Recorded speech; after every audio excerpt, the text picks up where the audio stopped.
Saksakallan gunarnavasya Vande Guru Sri Charanaravindan.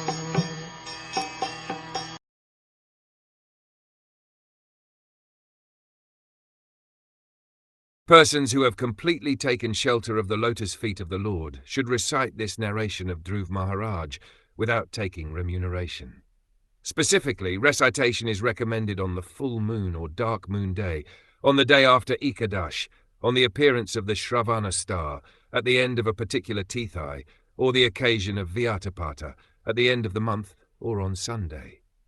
Such recitation should of course be performed before a favourable audience.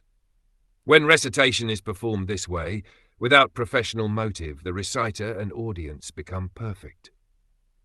Professional reciters may ask money to extinguish the blazing fire within their bellies, but they cannot make any spiritual improvement or become perfect.